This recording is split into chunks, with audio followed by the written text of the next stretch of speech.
Hello aspirants, कैसे हो सब? बढ़िया। अपन पढ़ रहे थे यार blood body fluid and circulation, शरीर द्रव तथा परिसंचरण की बात अपन कर रहे थे। और कल अपना पहला लेक्चर हुआ, थोड़ा सा वो बीच में छूट गया। चलो वहीं से शुरुआत करेंगे ना, आगे की वहीं से शुरुआत करेंगे। और परसों टेस्ट है, तैयारी वैयारी कर रहे हो क्या? ठीक है, तो जिसने जो नहीं कर रहा वो कर लेना भाई, सिलेबस ऑलरेडी बताया हुआ आप, ठीक है। तो तैयारी अपनी रखना, केमिस्ट्री आएगी, पूरी आएगी, जितना सिलेबस पूरी नहीं मतलब जो सिलेबस में था, IUPAC, एक आइसोमेरिज्म का भी लेक्चर हो जाएगा उससे पहले, तो वो सारी चीज़ें आएंगी, तो देख लेना भाई, ठीक है। चलो, और पहले पेज से कौन कौन रिवाइज कर रहा है वो भी बता दो। जो कर रहा है वो कमेंट सेक्शन में कमेंट करके बताना कि भैया हम कर रहे हैं, पहले पेज से रोज़ रिवाइज कर रहे हैं। चलो करते हैं शुरुआत आज के लेक्चर की। लास्ट लेक्चर में आपको मैं क्या बता रहा था, जो मेरे लास्ट जो शब्द निकले थे पिछली क्लास में, वो निकले थे ब्लड शुगर को लेके।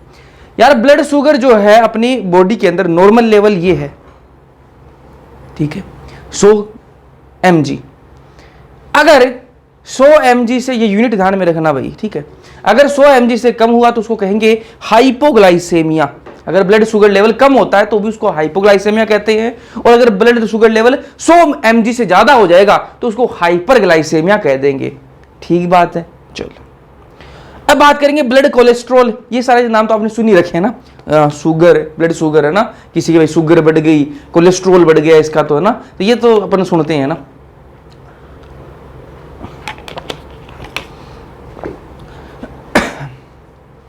ब्लड कोलेस्ट्रॉल, इसका ब्लड कोलेस्ट्रॉल जो उसका नॉर्मल लेवल कितना होता है अपने बॉडी के अंदर, अपने जो रक्त है उसके अंदर कितना नॉर्मल लेवल होता है, वो होता है आपका 100 से 150 mg पर डेसिबल लीटर। ठीक है, तो ये होता है आपका नॉर्मल लेवल है ना, 100 से 150 mg, ये नॉर्मल है। ब्लड यूरिया की बात करूं मैं, ठीक है, ब्लड यूरिया, ये नॉर्मल लेवल आपको ध्यान में रखने यार, है ना, क्योंकि एनसीईआरटी में नहीं है लेकिन नॉर्मल ध्यान में रख लेना। ब्लड यूरिया की बात करें तो नॉर्मल लेवल जो है वो इसका होता है 20 से 40 mg पर 100 ml ब्लड। ठीक है, 100 ml ब्लड में 20 से 40 ग्राम क्या होता है आपका, यूरिया होता है। अब इसका एक एवरेज वैल्यू बता दी, 30 जो है 30 मिलीग्राम है ना, 30 mg, मतलब 20 से 40 mg होता है, लेकिन एक एवरेज ले लिया अपने, 30 mg जो है 100 ml ब्लड के अंदर यूरिया होता है।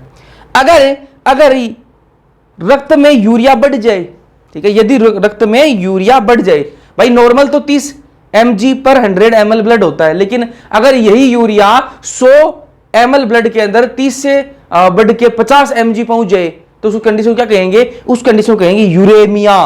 ब्लड के अंदर यूरिया की मात्रा बढ़ जाए उस कंडीशन को कहते हैं यूरेमिया। और जब यूरिया की मात्रा बढ़ जाती है ना तो क्या होता है, वो क्या करता है, आरबीसी जो है ना उनकी शक्ल बिगाड़ देता है। ठीक है, जो आरबीसी है उनका जो शेप है उसको बिगाड़ देता है, और जब शेप बिगड़ जाएगा आरबीसी का तो आरबीसी कमी आ जाएगी तो उसको क्या कहते हैं अपन, एनीमिया, रक्तता, खून की कमी आ जाएगी। ठीक बात है। वापस समझो, मैं कह रहा हूं ब्लड के अंदर यूरिया जो है वो नॉर्मल लेवल पे होता है 20 से 40 मिलीग्राम 100 ml ब्लड के अंदर। इसका एवरेज अपन ने ले लिया कि भाई 30 मिलीग्राम जो है वो एक एवरेज जो है वो होता है ब्लड के अंदर 100 ml ब्लड के अंदर। लेकिन अगर यही यूरिया बढ़ जाएगा तो किस कंडीशन को कहेंगे, इवन यूरेमिया। और जब यूरेमिया हो जाती है ना तो क्या होता है, वो आरबीसी की शक्ल बिगाड़ने लग जाता है, और जब आरबीसी की शक्ल बिगड़ेगी तो खून की कमी आएगी, उस कंडीशन को कहते हैं एनीमिया। तो यूरेमिया हो जाएगा, फिर उसको क्या हो जाएगा, एनीमिया हो जाएगा, खून की कमी भी आ जाएगी उसके अंदर। ठीक है, ये अपन ने बात करी किसकी, ये अपन ने बात करी प्लाज्मा, और उससे रिलेटेड बातें अपन ने कर ली। अब बात करें, मैंने आपको कहा था कि ब्लड जो है वो 2 चीजों से मिलकर बना है, रक्त जो है वो 2 चीजों से मिलकर बना है, एक प्लाज्मा, दूसरा संगठित पदार्थ। प्लाज्मा कितना, 55%। प्लाज्मा के बारे में अपने अच्छे से पढ़ लिया, इससे बाहर कुछ नहीं है। अब बात करेंगे किसके पर, संगठित पदार्थ की। संगठित पदार्थ कितने होते हैं रक्त के अंदर, 45% होते हैं। ठीक बात है भैया, 45% होते हैं। अब जो संगठित पदार्थ 45% होते हैं, उनमें कौन कौन होता है संगठित पदार्थ में, वो आपको मैंने बता ही दिया था लास्ट लेक्चर में। कौन कौन होता है जी, आरबीसी जिसको अपन रक्ताणु बोलते हैं, या फिर इसको और क्या कहते हैं, इसको कहते हैं लाल रक्त कणिकाएं।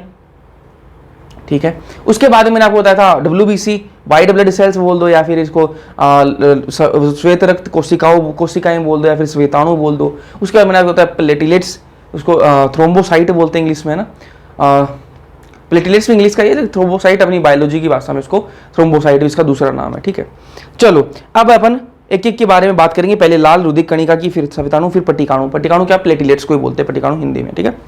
चलो, सबसे पहली जो हेडिंग है वो आपको डालनी है क्या, इर्थ्रोसाइट, ठीक है। हिंदी में इसको रक्ताणु, आरबीसी कहते हैं अपन। आरबीसी जो वर्ड है वो ज्यादा यूज में लेंगे, ठीक है। आरबीसी आप सब समझते हो, ठीक है, कोई दिक्कत वाली बात नहीं है ना।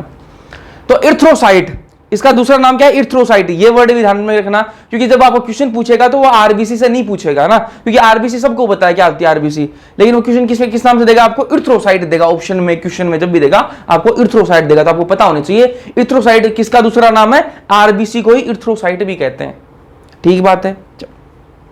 स्वस्थ मनुष्य में कितनी आरबीसी होती है बताओ भाई, स्वस्थ मनुष्य में कितनी आरबीसी होती है, संख्या दे रखी है, एनसीईआरटी में भी दे रखी है, आपको याद भी रखनी है। कितनी होती है, 5 से 5.5 मिलियन पर एमएम क्यूब, ठीक है। कितनी होती है, 5 से 5.5 मिलियन। अब मुझे एक बात बताओ, मिलियन को लाख में कन्वर्ट करके बताओ भाई। मैं आपको बता देता हूं, आपको पता भी होगा, यूट्यूब सब चलाते हो आप, तो आपको मिलियन और इसमें कंफ्यूजन नहीं होनी चाहिए। 1 मिलियन में कितने होते हैं, 10 लाख होते हैं। और यहां पर आरबीसी कितनी है, 5 मिलियन से 5.5 मिलियन आरबीसी हैं पर एमएम क्यूब में। बताओ, लाख में कन्वर्ट करेंगे तो कितना हो जाएगा, 1 मिलियन में 10 लाख, तो 5 मिलियन में कितने हो गए, 50 लाख हो गए ना। और 5.5 मिलियन में कितने हो गए, 55 लाख हो गए। तो 50 से 55 लाख आरबीसी होंगी प्रति घन मिमी, ठीक है। ये आपको जो है, ये आपको ध्यान में रखने है भाई, है ना। सबके बताऊंगा आपको मैं, डब्ल्यूबीसी का भी बताऊंगा, है ना, डब्ल्यूबीसी का भी मैं आपको बताऊंगा। 1 मिनट रुकिए भाई।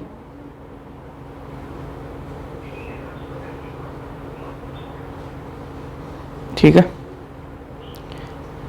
हाँ, डब्ल्यूबीसी का भी आपको मैं बताऊंगा, है ना। और आरबीसी का बता ही दिया मैंने आपको ना, नंबर कितने दी, संख्या कितने, ध्यान में रखने आपको। आरबीसी का आकार और आकृति देखो भाई कैसी होती है, आरबीसी का आकार और आकृति कैसी होती है, कैसी होती है आरबीसी दिखने में। तो अधिकांश स्तनधारियों में की आरबीसी जो है वो कैसी होती है, ठीक है, सबकी नहीं, अधिकांश जो स्तनधारी हैं, स्तनधारी कौन होते हैं, ममल्स, ठीक है, इंग्लिश ममल्स, हिंदी में स्तनधारी बोल देते हैं उनको। तो जो अधिकांश स्तनधारी हैं उनमें आरबीसी की जो शेप है ना, जो आकृति है वो कैसी होती है, उभयावतल। कैसी होती है, उभयावतल, बाइकॉनकेव कहते हैं इंग्लिश में, ठीक है, बाइकॉनकेव, उभयावतल, ठीक है। सतह क्षेत्र इससे बढ़ जाता है। अभी बाइकॉनकेव क्यों होती है, उभयावतल क्यों होती है, क्योंकि अगर ये उभयावतल है, इसकी वजह से जो है इसका शेप जो है इस प्रकार का हो जाता है कि इसका जो सतह क्षेत्र है वो बढ़ जाता है। बाइकॉनकेव होने का ये फायदा है। तो जो अधिकांश जो आपके स्तनधारी हैं उनमें बाइकॉनकेव आरबीसी अपन को देखने के लिए मिलती है। और आरबीसी में केंद्रक नहीं होता है, ये भी आपको पता होना चाहिए। भैया क्या सारे स्तनधारियों में केंद्रक नहीं होता, नहीं जी, ये अधिकांश स्तनधारियों की बात हो रही है। ये जो मैं आपको 2 पॉइंट बता रहा हूं, अधिकांश स्तनधारियों की बता रहा हूं। ऐसे तो कुछ स्तनधारी ऐसे भी होंगे, मिल जाएंगे आपको, जिनमें कॉन्वेक्स आरबीसी होती है और उनके अंदर केंद्रक भी पाया जाता है, न्यूक्लियस भी पाया जाता है। लेकिन हम अपन अधिकांश स्तनधारियों की बात कर रहे हैं और उसमें अपन भी आते हैं, मानव भी आता है। तो जो मानव और जो अधिकांश स्तनधारी हैं उनके अंदर आरबीसी जो उभयावतल होती है, बाइकॉनकेव होती है। बाइकॉनकेव होने का फायदा यह है कि सतह क्षेत्र बढ़ जाता है उसका, ठीक है। और केंद्रक जो है, न्यूक्लियस जो इनमें नहीं होता, ये आपको ध्यान में रखना है। तो आरबीसी में न्यूक्लियस नहीं होता है, ठीक है। अब बात कर लेते हैं हीमोग्लोबिन की। हीमोग्लोबिन के बारे में मैंने लास्ट चैप्टर के अंदर भी आपको बताया था। जब अपन आरबी जो ऑक्सीजन और CO2 का ट्रांसपोर्ट करवा रहे, परिवहन करवा रहे थे, उस टाइम पर भी मैंने बताया था आपको हीमोग्लोबिन के बारे में। हीमोग्लोबिन कितना होता है, 100 ml ब्लड में कितना ग्राम हीमोग्लोबिन होता है भाई। देखो मैं आपको वापस एक चीज बता रहा हूं कि हीमोग्लोबिन रक्त नहीं है, ठीक है।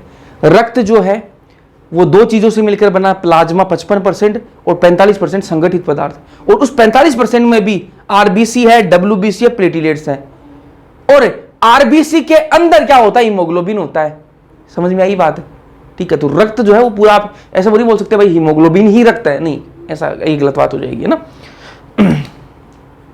तो हेमोग्लोबिन कितना होता है, 100 ml ब्लड में कितना होता है, 12 से 16 ग्राम होता है। इसको एवरेज जब 15 ग्राम लिख देते हैं ना, मैं आपको पिछले चैप्टर में 15 ग्राम बताया भी था मैंने आपको, लेकिन इसको एनसीईआरटी 12 से 16 ग्राम लिखती है और इसको अपन एवरेज आपको पूछे तो 15 ग्राम इसको मानते हैं, ठीक बात है। तो 12-16 ग्राम होता है 100 ml ब्लड के अंदर, क्या होता है आपका हीमोग्लोबिन, ठीक है। श्वसन गैसों का परिवहन करता है, ये मैं आपको पिछले चैप्टर में समझा चुका हूँ कैसे करता है क्या नहीं करता, वो आपको मैं बता चुका हूँ भाई, कैसे CO2 को लेके जाता है, कैसे ऑक्सीजन को लेके जाता है। तो श्वसन गैस वही है, CO2 और O2, उनका परिवहन करने का काम कौन करता है? हीमोग्लोबिन मदद करता है, बिल्कुल बताया हुआ मैंने आपको ना। अब HB जो है, हीमोग्लोबिन को शॉर्ट में लिखते हैं HB। हीमोग्लोबिन जो वो दो वर्ड्स से मिलकर बना हुआ है, एक आपका हीम और दूसरा ग्लोबिन, ठीक है, ग्लोबिन और हीम। हीम कितना परसेंट है? 4% हीम होता है हीमोग्लोबिन के अंदर, और 96% आपका क्या होता है? ग्लोबिन होती है। ये ग्लोबिन क्या है? ग्लोबुलिन प्रोटीन है। इसमें चार चेन होती हैं, 2 आपकी अल्फा चेन और 2 बीटा चेन, ये भी मैं आपको श्वसन वाले चैप्टर में बता चुका हूं ना। और हीम पार्ट में क्या होती हैं? 4 आपके Fe+2 होती हैं और 4 आपकी पोरफायरिन रिंग होती हैं, ठीक है। तो ये स्ट्रक्चर जो बनाते हैं उसमें रिंग बनती है, पोरफायरिन रिंग बनती है, और 4 आपकी Fe+2 होती है। मैंने आपको बताया भी था, ऑक्सीजन जो किससे जुड़ती है? Fe+2 से आके ही जुड़ती है, ठीक बात है।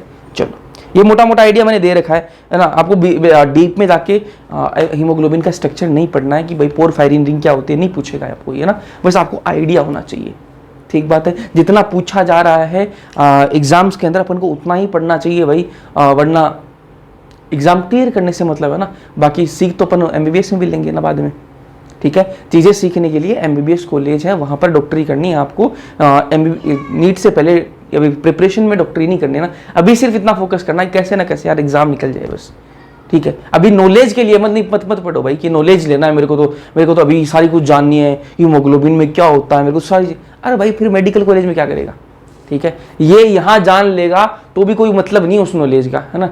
जब तक वो डिग्री नहीं है भाई कोई नहीं पूछेगा नॉलेज है या नहीं है, समझे। तो इसलिए अभी उतना ही पढ़ो जितना अपन को एग्जाम के लिए इंपॉर्टेंट है, ठीक है। चलो, एग्जाम में मैं आपको वापस बता रहा हूँ, देखो एग्जाम में आपको कोई हार्ड चीजें नहीं पूछी जाएंगी, आसान आएगा। मैं इतना बोल रहा हूँ, रिवाइज आप डेली करोगे ना, बस दिक्कत यही आती है, मोस्ट ऑफ द लोगों के साथ में दिक्कत यही आती है कि वो पढ़ा सब कुछ होता है लेकिन लास्ट टाइम में क्या है, पूरा रिवाइज नहीं कर पाते, और पूरा रिवाइज नहीं कर पाते तो पता होता है यार एक क्वेश्चन पढ़ा हुआ है मेरा, लेकिन एग्जैक्ट आंसर क्या आएगा वो नहीं पता। क्यों? क्योंकि रिवाइज नहीं किया। इसलिए रिवाइज कर लोगे तो पेपर जो है वो मुश्किल नहीं आता है ना, ठीक ही आएगा पेपर। हाँ, सब यार औरों के भी आ रहे हैं तो अपन भी ला सकते हैं, ठीक है, कोशिश तो कर ही सकते हैं, ठीक है। चलो, आरबीसी का निर्माण जो है कैसे होता है भाई, पहले एम्ब्रियो की बात कर लेंगे। एम्ब्रियो क्या होता है भाई, जो बचपन में छोटा सा होता है एम्ब्रियो, ठीक है। एम्ब्रियो में आरबीसी कैसे बनती है? एम्ब्रियो में देखो, मैं आपको थोड़ा सा आइडिया दूंगा जो बाकी अपन ह्यूमन रिप्रोडक्शन में पढ़ चुके हैं। योगसेक बनता है ना, योगसेक मतलब क्या होता है कि ये समझो कि बहुत छोटी सी चीज होती है योगसेक। देखो आरबीसी जो है जब बनती है, एम्ब्रियो जब छोटा सा होता है ना, जब मदर के वोम गर्भाशय के अंदर होते हैं सारी चीजें, तो उस टाइम पे जो ऑर्गन तो कोई सा बनता नहीं है, अंग तो कोई सा बनता नहीं है, तो उस टाइम पे होता है योगसेक, ठीक है। तो जो योगसेक होता है वो क्या बनाता है? आपका आरबीसी बनाता है। उसके बाद में लीवर बन जाता है, स्प्लीन बन जाता है, ठीक है। योगसेक के जब एकदम से छोटा इनिशियल स्टेज होती है उस टाइम पे योगसेक होता है, वो आरबीसी बनाता है। उसके बाद में लीवर और स्प्लीन जब बन जाते हैं तो वो लीवर को हिंदी में यकृत कहते हैं, और जो स्प्लीन है उसको पलिया कहते हैं। तो वो जो है जब वो बन जाते हैं तो वो आरबीसी बनाने लग जाते हैं।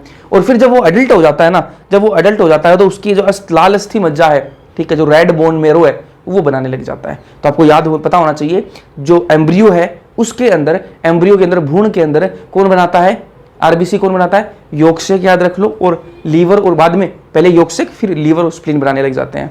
और अडल्ट की बात करें, अडल्ट के अंदर कौन बनाता है मुख्यतः? वो बनाता है आपका लाल अस्थि मज्जा, इंग्लिश में इसको रेड बोन मेरो कहते हैं। तो ये दोनों अडल्ट और एम्ब्रियो दोनों याद रख लेना, ठीक है। आरबीसी की औसत आयु कितनी होती है भाई, बताओ? आरबीसी कितनी औसत आयु, कितनी उम्र तक रहती है आरबीसी, कितने दिन तक रहती है? तो भाई आरबीसी की जो जीवन अवधि है ना, ठीक है, कितने दिन तक जिंदा रहती है, वो 120 दिन की इसकी जीवन अवधि है। 120 दिन बाद में क्या होगा? मर जाएगी आरबीसी। 120 दिन बाद में, देखो एक बात बताऊं आपको, जब अपन जवान होते हैं तो अपनी स्किन जो है वो अलग अलग तरीके की होती है ना, है ना। अपने जो बाहर से दिखने में अलग तरीके के होते हैं, लेकिन जैसे जैसे एज बढ़ने लग जाती है ना, जैसे जैसे बुढ़ापा आता है तो क्या होता है, स्किन पे झुर्रियां पड़ने लग जाती है ना, सलवटें आने लग जाती है स्किन पे। पता लगता है ना दूर दूर से देखते हैं भाई इसकी एज थोड़ी ज्यादा होगी, ठीक है। अब आप बोलोगे भैया एक्टर्स की तो नहीं होती, अरे वो मेकअप का खेल है सारा, ठीक है। बाहर से देखने में पता लग जाता है भाई, अगर आप सबको नॉर्मल स्किन के साथ में देखते हो ना, देखो आप नॉर्मल बंदे हैं, आप और मैं, ठीक है। अपन क्या है, बिना मेकअप वेकअप कुछ नहीं करते भाई, वही सरसों का तेल लगा लिया, वो खोपरे का तेल लगा लिया, वही लगाते हैं, ठीक है। ज्यादा से ज्यादा खोपरे का तेल, ठीक है, कोकोनट ऑयल भाई अपने नॉर्मल स्किन है, ठीक है। अब नॉर्मल स्किन है, उसमें पता लग जाता है कि साफ साफ है ना कि अगर एज बढ़ गई तो दिखता है कि भाई थोड़ी एज है इसकी बढ़ गई, ठीक है। वो अलग बात है, मेकअप कर लिया तो फिर वो एज नहीं दिखती है ना, अपन को लगता है कि भाई बहुत ज़्यादा जवान है, ऐसा नहीं है तो, लेकिन पता लग जाता है ना देखने में। वैसे मैं कह रहा हूँ आरबीसी का भी यही खेल है भाई। आरबीसी क्या है, 120 दिन बाद में क्या होता है, आरबीसी की शक्ल बिगड़ने लग जाती है। जो शेप आरबीसी का उभयअवतल होता है, बाइकोनकेव होता है, वो अब बाइकोनकेव नहीं रहता, उसका शेप जो वो बिगड़ने लग जाता है। और जब शेप बिगड़ने लग जाता है तो आरबीसी फिर कोई काम की नहीं रहती। आरबीसी अगर कोई काम की नहीं है तो फिर क्या किया जाता है, उसको खत्म कर दिया जाता है, ठीक है।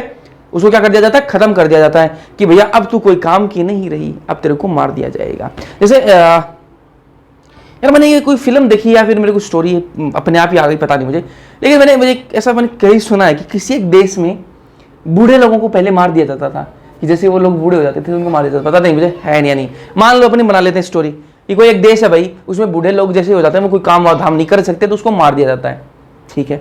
तो वैसा ही यहां पे है, आरबीसी जब बूढ़ी हो जाती है 120 दिन बाद में, उसकी शक्ल बिगड़ने लग जाती है, वो काम की नहीं रहती, तो उसको क्या है, मार दिया जाता है, उसको डिस्ट्रॉय कर दिया जाता है, उसको उसका विनाश कर दिया जाता है, ठीक है। तो यही खेल है यहाँ पे। आरबीसी की जो औसत आयु है वो कितनी होती है, 120 दिन की होती है औसत आयु, ठीक बात है।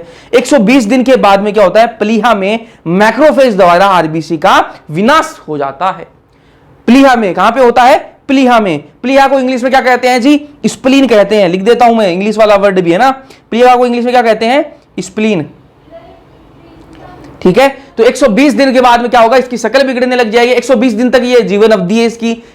आपको जीवन अवधि पूछा आरबीसी की तो 120 दिन बता देना। 120 दिन बाद में क्या हो जाता है, इसकी शक्ल बिगड़ने लग जाएगी, मतलब फिर कोई काम की नहीं रहेगी। जब कोई काम की नहीं रहेगी तो इसको क्या करता है, प्लीहा के अंदर, स्प्लीन के अंदर मैक्रोफेज होता है, भक्षकाणु कोशिकाएं होती हैं, वो क्या करती हैं, आरबीसी का विनाश कर देती हैं, ठीक है, आरबीसी को खत्म कर देती हैं।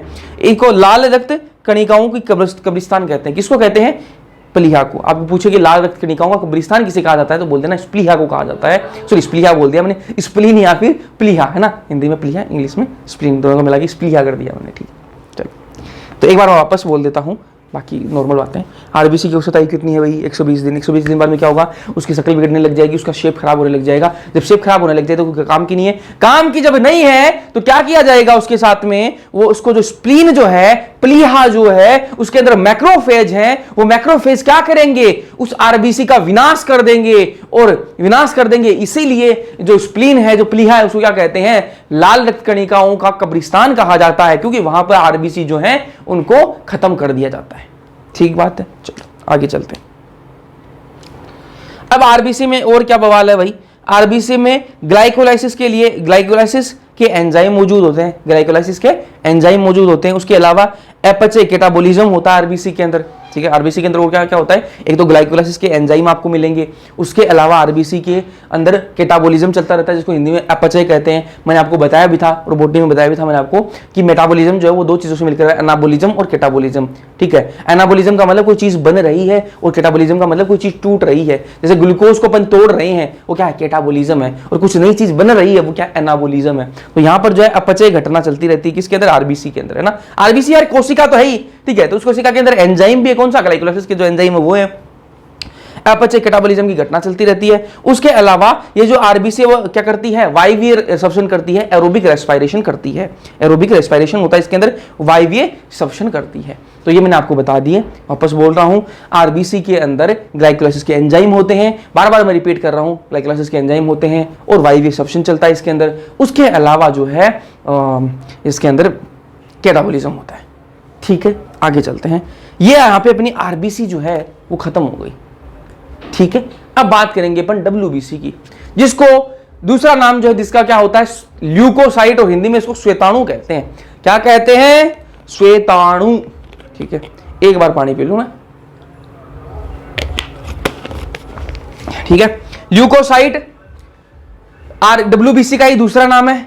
डब्ल्यूबीसी की फुल फॉर्म है व्हाइट ब्लड सेल्स, ठीक है। और इसको हिंदी में श्वेताणु कहते हैं या फिर श्वेत रक्त कणिकाएं भी बोल देते हैं, ठीक है। तो सारे नाम मैंने आपको बता दिए, ल्यूकोसाइट, डब्ल्यूबीसी, श्वेताणु, श्वेत रक्त कणिकाएं। नाम जो आएगा आपको ऑप्शन में देगा वो ज्यादातर चांस किसके हैं, ल्यूकोसाइट ही आपको देगा, ठीक है। कंफ्यूज मत होना, इरिथ्रोसाइट आरबीसी होती है, डब्ल्यूबीसी ल्यूकोसाइट होती है, ठीक बात है। अब इसके बारे में सबसे पहले बात करेंगे, वहां पर अपने आरबीसी की संख्या देखी थी, यहां पर डब्ल्यूबीसी की संख्या देख लेंगे ना। तो डब्ल्यूबीसी की संख्या कितनी होती है भाई, 6000 से 8000 mm पर mm क्यूब। वहां पे बताओ मुझे आरबीसी की संख्या कितनी होती है भाई, अब बताओ मुझे आरबीसी की संख्या कितनी होती है भैया, 50 लाख से 55 लाख पर mm क्यूब। और डब्ल्यूबीसी कितनी होती है, 6000 से 8000। कहां 50 लाख, कहां 55 लाख है, और कहां 6000, कहां 8000, बताओ। मतलब आरबीसी के कंपेयर में डब्ल्यूबीसी की संख्या कम होती है, ठीक बात है। तो आरबीसी 50 से 55 लाख होती है पर mm क्यूब, और आपकी जो डब्ल्यूबीसी है ये आपकी 6000 से 8000 होती है। संख्या आपको याद रखनी है, ठीक है। चलो अब अपन आरबीसी और डब्ल्यूबीसी की संख्या का अगर अपन रेशियो निकाले, अनुपात निकाले, तो वो क्या आएगा, जब भाई आरबीसी जो है वो कितनी होती है, आरबीसी 50 से 55 लाख है और आपके डब्ल्यूबीसी कितने 6000 से 8000, तो इनका अपन अनुपात निकाले एक, तो वो कितना आएगा 600 अनुपात 600 रेशियो 1 आएगा, ठीक है। क्योंकि आपकी आरबीसी ज्यादा है ना, इसलिए 600 उसके लिए है ना, और 1 आपके लिए डब्ल्यूबीसी के लिए। तो ये आपको एक आइडिया रख लेना, ठीक है। अब एक टर्म आती है ल्यूकोसाइटोसिस। क्या होती है ल्यूकोसाइटोसिस, एक टर्म है ल्यूकोसाइटोसिस और एक है टर्म है ल्यूकेमिया। दो आपके सामने दो शब्द हैं, एक है ल्यूकोसाइटोसिस और एक है ल्यूकेमिया। क्या है दोनों में फर्क, दोनों में होता क्या है, दोनों में ही डब्ल्यूबीसी की संख्या बढ़ जाती है। ल्यूकोसाइटोसिस के अंदर भी डब्ल्यूबीसी की संख्या बढ़ जाएगी और ल्यूकेमिया के अंदर भी डब्ल्यूबीसी की संख्या बढ़ जाएगी। तो भैया दोनों में फर्क क्या है, फिर दोनों का नाम एक ही रख देते, क्यों उसको ल्यूकेमिया और क्यों उसको ल्यूकोसाइटोसिस किया। तो मैंने कहा दोनों में संख्या बढ़ती तो है डब्ल्यूबीसी की, लेकिन फर्क है दोनों में। भैया क्या फर्क है, अगर संक्रमण के दौरान कोई इन्फेक्शन हो रहा है, संक्रमण हो रहा है, उसके दौरान अगर डब्ल्यूबीसी की संख्या बढ़ रही है, उसको कहते हैं ल्यूकोसाइटोसिस। वापस बोल रहा हूं मैं, अगर संक्रमण के दौरान किसी को संक्रमण हो गया, इन्फेक्शन हो गया, और उस टाइम पे अगर डब्ल्यूबीसी की संख्या बढ़ रही है ना, उस कंडीशन को कहते हैं ल्यूकोसाइटोसिस। और अगर किसी को ब्लड कैंसर हो गया और उस कंडीशन में क्या बढ़ रहा है, डब्ल्यूबीसी बढ़ रही है, उसको कहते हैं ल्यूकेमिया। फर्क समझ में आया, दोनों में ही डब्ल्यूबीसी की संख्या बढ़ती है, दोनों में ही डब्ल्यूबीसी की जो संख्या है वो बढ़ती है, लेकिन ल्यूकोसाइटोसिस में संक्रमण के दौरान अगर बढ़ रही है तो उसको ल्यूकोसाइटोसिस कहेंगे, और ब्लड कैंसर के दौरान अगर डब्ल्यूबीसी बढ़ रही है तो उसको कहेंगे ल्यूकेमिया। ठीक है, यहां पर एक कमी है थोड़ी सी, वो दूर कर देते हैं भाई। पहले तो उसको ल्यूकोसाइटोसिस क्या होता है, संक्रमण के दौरान डब्ल्यूबीसी की संख्या का बढ़ना, ठीक बात है। ल्यूकेमिया क्या है, ब्लड कैंसर के दौरान डब्ल्यूबीसी की संख्या, आगे मैंने लिखा नहीं, ठीक है, तो यहाँ लिख देते हैं संख्या का बढ़ना। चलो ब्लैक कलर के अंदर लिखते हैं संख्या का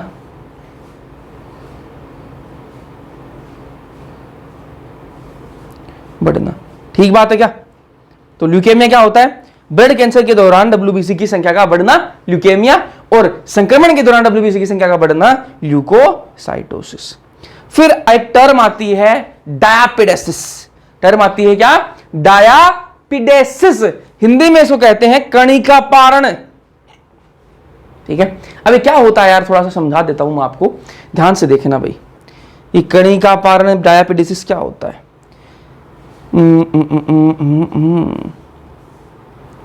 ये क्या है, चलो इसको दूसरे कलर से बनाते हैं वरना यह मिक्स मैच हो जाएगा काम।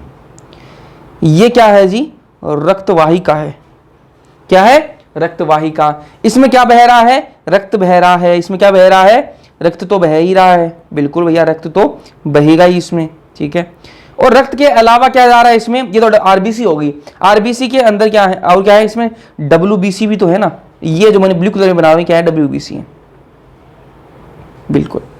और मैं ये कह रहा हूं कि डब्ल्यूबीसी क्या करती हैं, डब्ल्यूबीसी क्या करती हैं, अगर कहीं इंफेक्शन हो जाए, कहीं आपको कहीं कोई एंटीजन घुस जाए, कहीं बाहर से कोई मक्खी वगैरह को काट ली, किसी मक्खी ने काट लिया आपको, ठीक है, अगर मक्खी ने अपना जो है को मतलब मधुमक्खी ने काट लिया आपको, ठीक है, तो जब मधुमक्खी काटेगी तो वहां पर आपको पता स्वेलिंग आती है, तो वो क्यों आती है, ठीक है, उसका कारण क्या है, ये देखो भाई, ये क्या करेंगी, डब्ल्यूबीसी जो है ना वो क्या करती हैं, जहां पर भी आपको इंफेक्शन होता है उस जगह पे जाके जो एंटीजन आता है उसको मारने का काम करती हैं, जो बाहर से दूसरी कोशिकाएं उनको मारने का, जो इन्फेक्टेड जो सेल्स हैं उनको मारने का काम करती हैं। मतलब कोई कोशिका अगर इन्फेक्टेड हो भी गई ना तो उसको मार देती है, कौन, डब्ल्यूबीसी जो मार देती है। क्यों मार देती है, इसलिए कि भाई दूसरी कोशिकाओं को ये इन्फेक्ट ना कर दे, खुद तो ये संक्रमित होगी लेकिन दूसरी कोशिकाओं को संक्रमित ना कर दे, तो WBC का मारने का काम होता है। तो WBC क्या करती है, जहां पर इंफेक्शन हुआ है, जिस जगह पर इंफेक्शन हुआ है उस जगह पर जाती है। कैसे जाती है, ये यहां पे देखो, ये रक्त वाहिका है, इस रक्त वाहिका के अंदर RBC भी है, WBC भी है।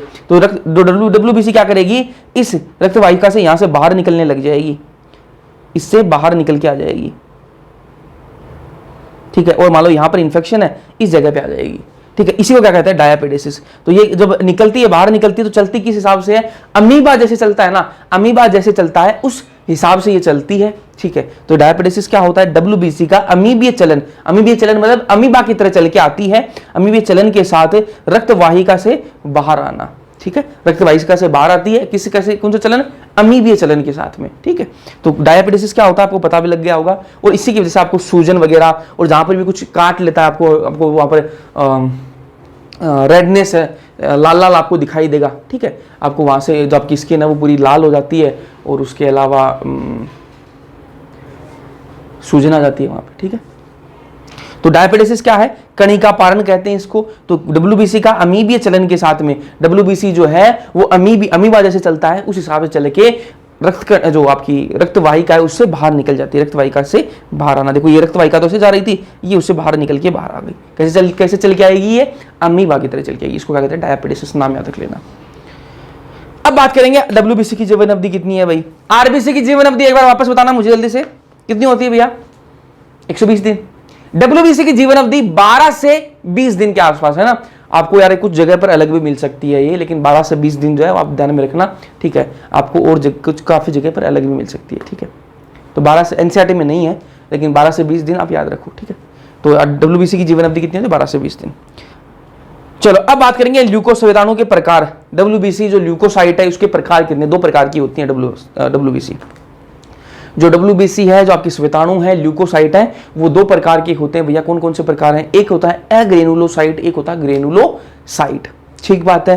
एग्रेनुलोसाइट का हिंदी में कहते हैं एकण कोशिका, ठीक है। अरे आसान है, कुछ भी नहीं है, एकण कोशिका, अभी बताऊंगा ना तो बढ़िया समझ में आएगा। एग्रेनुलोसाइट का मतलब क्या है, एकण कोशिका, और ग्रेनुलोसाइट हिंदी में कणिकाणु, ठीक है। तो मैं कह रहा हूं जो आपकी WBC है वो 2 प्रकार की होती है, एक एकण कोशिका और दूसरी कण कोशिका मान लो, या फिर कणिकाणु मान लो। अरे ठीक बात है ना। अब इसका मतलब समझ लेते हैं पहले, उसके बाद में आपको बढ़िया समझ में आएगा। इसको एकण कोशिका, इसको कणिकाणु क्यों कहा गया है, इसलिए कहा गया है क्योंकि ये जो है ना आपकी एकण कोशिका जो है, ये मान लो कोशिका है, एकण कोशिका है, ठीक है। इसके अंदर ये बिल्कुल ऐसी कोशिका ही है, ठीक है। वहीं मैं बात करूं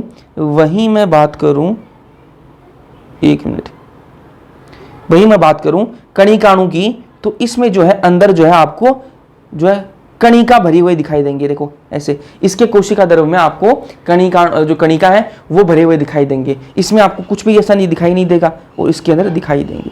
यही फर्क है बस, इसलिए इसको कणिकाणु कह दिया। इसके अंदर है नहीं, कण नहीं है, इसलिए इसको एकण कोशिका कह दिया। बस इतना ही फर्क है।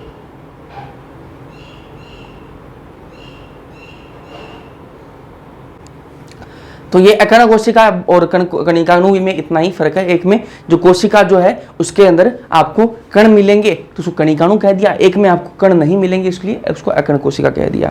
अब जो एकण कोशिका है वो है 2 प्रकार की, ठीक है। और इसमें लिख भी रखा है, देखो कोशिका द्रव साइटोप्लाज्म में कणिका नहीं होती, और कणिकाणु में कोशिका द्रव में कणिका होती है, बस, ठीक है। अब ये जो एकण कोशिका है ये 2 प्रकार की होती है। कौन कौन सी भैया, लिम्फोसाइट होती है और एक मोनोसाइट, ठीक है। लिम्फोसाइट याद है क्या, मानव स्वास्थ्य तथा रोग में अपने पढ़ा था। चलो जिसने नहीं पढ़ा अभी बता देंगे, थोड़ी आपको बता देंगे, है ना।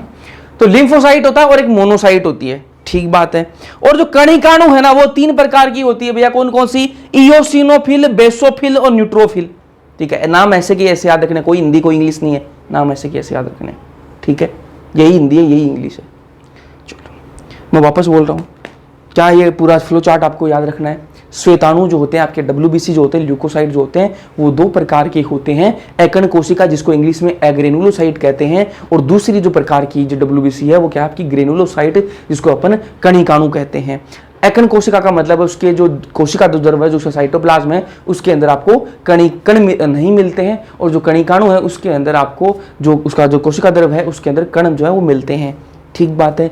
अब जो अकर्ण कोशिका है वो दो प्रकार की होती है, लिम्फोसाइट और मोनोसाइट। वहीं मैं बात करूं कणिकाणु की, जो आपकी ग्रेनुलोसाइट है, ये 3 प्रकार की होती है, इयोसिनोफिल, बेसोफिल और न्यूट्रोफिल। ठीक बात है। चलो अब एक एक को समझते हैं, एक एक को समझेंगे, है ना। पहले मैं आपको इनको बना के दिखाऊंगा, इनकी थोड़ी थोड़ी हल्की हल्की शक्ल दिखा दूंगा मैं आपको। चलो तो बनाता हूं मैं आपको आपके सामने। पहले लिम्फोसाइट बना लेता हूं। लिम्फोसाइट, कलर विच कलर, ये ले लेते हैं। चलो ये लेंगे। चलो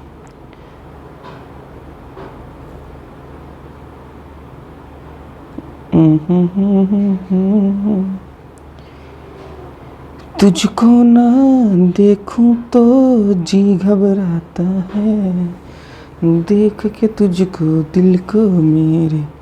चलो भाई, ये मैंने सारे बना दिए। ये क्या आपके सामने दिख रहा है, ये क्या लिम्फोसाइट, ये क्या मोनोसाइट, ये क्या इयोसिनोफिल, ये क्या बेसोफिल, ये क्या न्यूट्रोफिल। भैया तो सारे सेम ही दिख रहे हैं, सारे के सारे सेम ही दिख रहे हैं। अभी इनमें आपको डिफरेंस दिखने लगेगा। दिखाओ भैया डिफरेंस दिखाओ हमें। चलो आ जाओ, डिफरेंस दिखाता हूं मैं आपको। अभी डिफरेंस आपको दिखेगा, अभी आपको डिफरेंस दिखने लग गया होगा। अभी आपको डिफरेंस नहीं दिख रहा तो अभी दिखाई देंगे रे।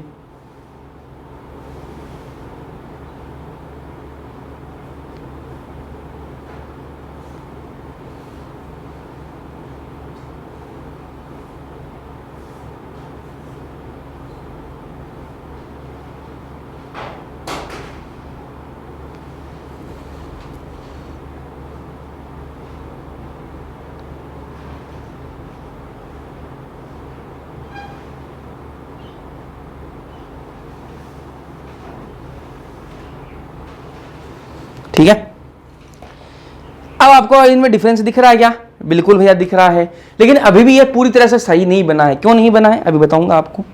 इनमें मैं करता हूं कुछ अलग कलाकारी और करता हूं इनमें।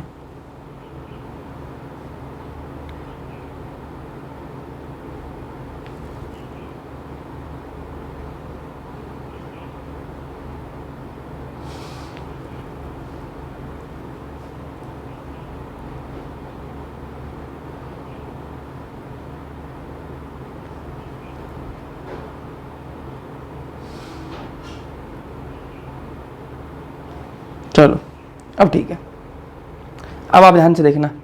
लिम्फोसाइट जो है उसको ध्यान से देखो आप। लिम्फोसाइट में देखो, इसमें ये क्या है, बाहर ये आपकी पूरी सेल है, कोशिका है, इसके अंदर ये क्या है, बीच में जो बनाया मैंने, ये क्या है, न्यूक्लियस। और न्यूक्लियस कैसा आपको दिख रहा है, न्यूक्लियस का जो शेप है वो आपको कैसा दिख रहा है, शेप है बिल्कुल राउंड।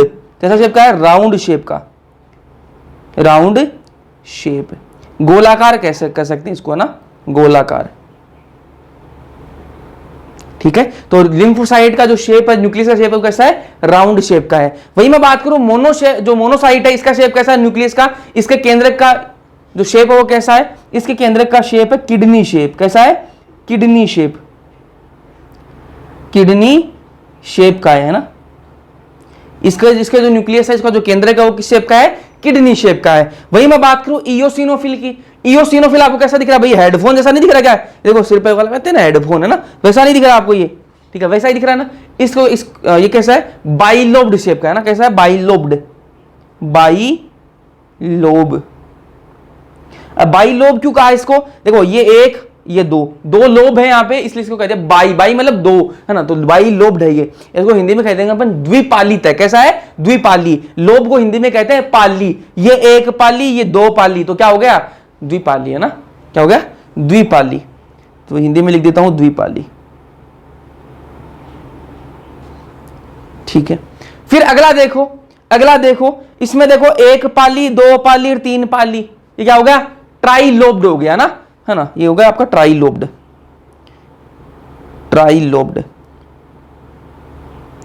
ट्राइलोब्ड के अलावा ये और कैसा शेप लग रहा है आपको, एस शेप नहीं लग रहा क्या, एस शेप लग रहा है, तो इसको एस शेप भी बोल सकते हो आप, है ना, एस शेप भी इसको कह सकते हो, एस शेप। ठीक है, उसके अलावा अगला देखो इसमें क्या है, एक और दो और तीन और चार, है ना, ऐसे पांच छह और भी हो सकते हैं। तो ये क्या है आपका, मल्टी लोब है, बहुत सारे हो सकते हैं इसमें। तो ये क्या है, बहुपाली, क्या है, बहुपाली। इसमें बहुत सारी पाली है तो इसे क्या लिख दिया, इसको बहुपाली बोल दिया। ठीक है, ये तो मल्टी लोब्ड है, इंग्लिश में इसको मल्टी लोब्ड भी लिख देता हूं मैं, मल्टी लोब्ड। ठीक है, यहाँ तक कोई दिक्कत आपको नहीं होनी चाहिए। एक पेज ले लेता हूं मैं, यहाँ पे मैं बताऊंगा कुछ बातें आपको और।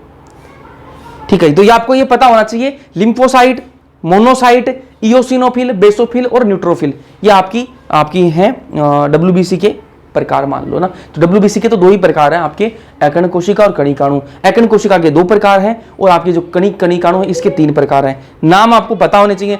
अब कौन कितना होता है वो भी आपको पता होना चाहिए, किसका परसेंटेज कितना है वो आपको पता होना चाहिए। तो परसेंटेज आपको देखना है कि भैया आपका मोनोसाइट है वो कितना होता है ना, और आपके लिम्फोसाइट है वो कितने होते हैं, एनसीईआरटी में दे रखा है, तो आपको पता होना चाहिए। तो वह भी आपको मैं अभी बता देता हूं, चलो बताते हैं। लिम्फोसाइट है वो कितना होता है, लिम्फोसाइट जो है, एक मिनट, लिम्फोसाइट जो है वो कितना होता है, वो 20 से 25% होता है, 20 से 25% होता है। चलो मैं आपको ज्यादा से कम की तरफ लेके चलता हूं। सबसे ज्यादा कौन होता है, सबसे ज्यादा कौन होता है आपका, सबसे ज्यादा होता है ये, कौन है आपका, न्यूट्रोफिल। कितना होता है, 60 से 65% होता है, 60 से 65% न्यूट्रोफिल होता है। ये आपको ध्यान में रखना है, बहुत इंपॉर्टेंट चीज बता रहा हूं अभी, है ना। उसके बाद में सबसे ज्यादा कौन होता है, उसके बाद में उससे कम होता है, 20 से 25% ये, 20 से 25% होता है ये। ठीक है, कौन आपका, लिम्फोसाइट। फिर आपका आता है मोनोसाइट का नंबर, ये कितना होता है, 6 से 8%, 6 से 8% ये होता है। उसके बाद में आपका नंबर आता है इओसिनोफिल का, ये कितना होता है, 2 से 3% होता है, 2 से 3%। उसके बाद नंबर आता है बेसोफिल का, ये कितना होता है, 0.5 से 1% होता है, 0.5 से 1%, 1%। ठीक है, तो ये आपको परसेंटेज जो इनके वो याद रखने, कौन कितना प्रतिशत में होता है, किसका कितना परसेंटेज होता है। भाई आपका न्यूट्रोफिल है वो अधिकतम होता है, 60 से 65% होता है। उससे कम कौन होता है, उससे कम लिम्फोसाइट होता है, 20 से 25% होता है। उससे कम कौन होता है, उससे कम आपका मोनोसाइट होता है, 6 से 8% होता है। उससे कम कौन होता है, इओसिनोफिल 2 से 3% होता है। उससे कम कौन होता है, बेसोफिल 0.5 से 1% होता है। अरे ठीक है क्या, ठीक है या नहीं है, अरे भैया बिल्कुल ठीक। चलो अब मैं आपको एक बात और बताता हूं, ये जो आपका न्यूट्रोफिल है इसका एक और नाम होता है, न्यूट्रोफिल का एक और नाम होता है। इसको क्या कहते हैं, इसको कहते हैं, मैं यहां लिख देता हूं न्यूट्रोफिल के बारे में, यहां लिख देता हूं मैं, न्यूट्रोफिल को और क्या कहते हैं, PMNC भी कहते हैं इसको। क्या कहते हैं, PMNC या फिर PMNL, है ना, ये भी इसको कहा जाता है। अब इसकी फुल फॉर्म क्या है, PMNC की। ठीक है, तो ये फुल फॉर्म भी मैं आपको बता देता हूं। इसकी फुल फॉर्म हो जाएगी आपकी पोलीमोर्फो न्यूक्लिएटेड सेल। ठीक है, और इसकी क्या हो जाएगी, सेम ही चीज है, पोलीमोर्फो न्यूक्लिएटेड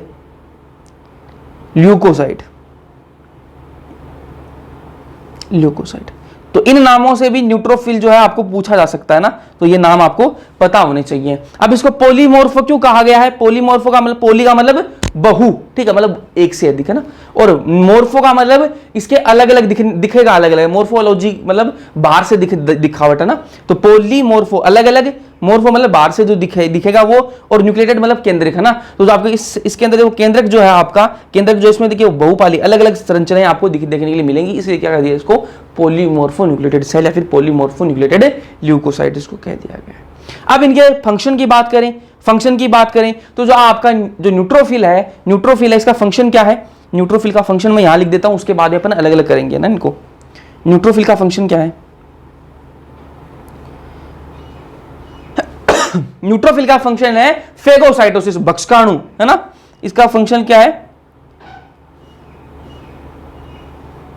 भक्षकाणु, भक्षण लिख दो चाहिए ना, या भक्षण। इंग्लिश में कहें तो इसको क्या कहते हैं, फेगोसाइटोसिस कहते हैं, फेगोसाइटोसिस।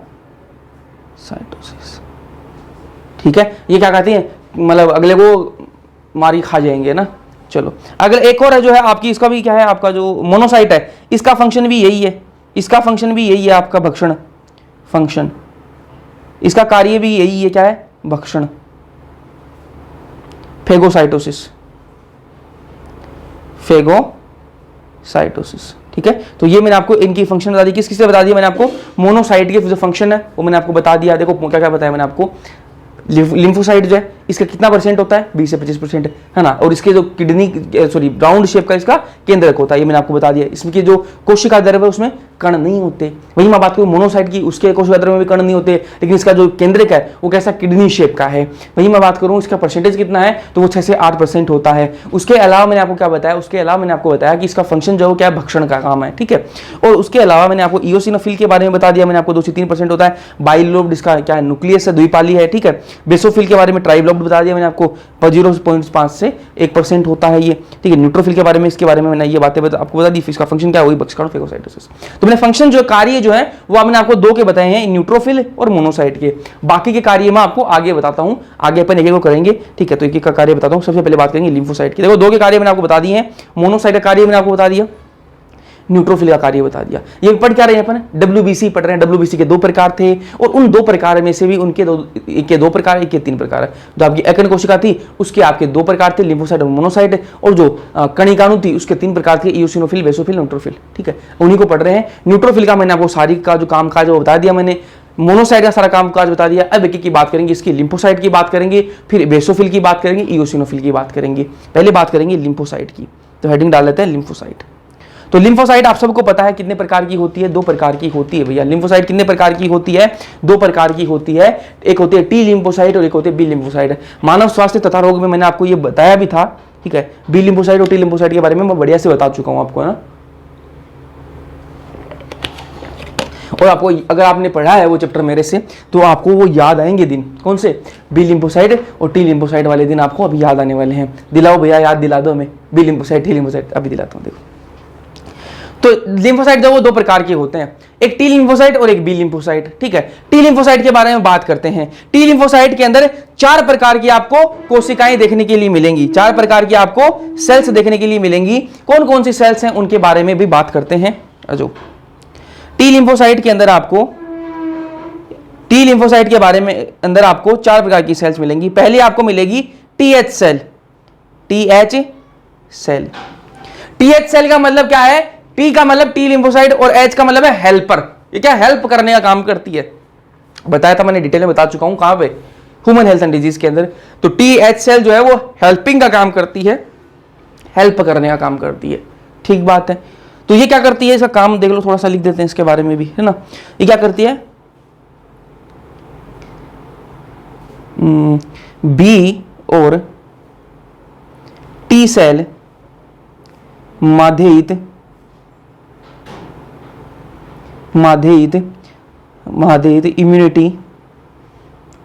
इम्यूनिटी को नियंत्रित करती है,